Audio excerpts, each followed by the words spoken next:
చంద్రబాబు నాయుడు గారి note case విషయంలో అవతల ఏసీబీ న్యాయస్థానం చాలా స్పష్టంగా తీర్పిచ్చినప్పటికీ కేవలం విచారణ చేయండి అని చెప్పి తీర్పిచ్చినప్పటికీ సెక్షన్ 156 క్లాజ్ 3 కింద నేను చాలా గొప్పవాడిని, చట్టానికి అతీతుడిని అని చెప్పుకున్నటువంటి చంద్రబాబు నాయుడు అసలు ఆ కేసులో ఏముంది, పసే లేదు, అసలు దాని గురించి పట్టించుకోవాల్సిన అవసరం లేదన్నటువంటి చంద్రబాబు నాయుడు ఈ రోజున హఠాత్తుగా ఈ 3 రోజులు నిద్ర లేకుండా కూడా రాత్రులు గడిపినటువంటి చంద్రబాబు నాయుడు క్వాష్ పిటిషన్ రావడం జరిగింది.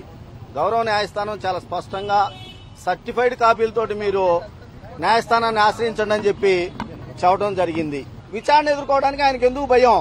మేము చాలా స్పష్టంగా చెబుతా ఉన్నాం. ఇదే సెక్షన్ 156 క్లాజ్ 3 కింద ఈయన కన్నా కూడా చాలా గొప్పవాళ్ళు భారతదేశంలో న్యాయస్థానాల ముందు జయలలిత గారు కానివ్వండి, 2G స్పెక్ట్రమ్ కేసు కానివ్వండి, అంతేకాదు మాజీ కేంద్ర బీజేపీ మంత్రి గారు అయినటువంటి జస్వంత్ సింగ్ గారు కానివ్వండి, ఇలాంటి వాళ్ళు అందరూ కూడా సెక్షన్ 156 క్లాజ్ 3 కింద విచారణ ఎదుర్కొన్నారు. టీఆర్ఎస్ ప్రభుత్వం ఈరోజు నిప్పులాగా పనిచేస్తా ఉంది.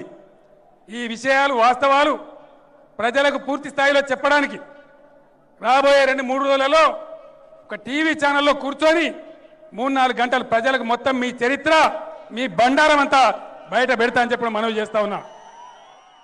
మీరు అనుకుంటా ఉన్నా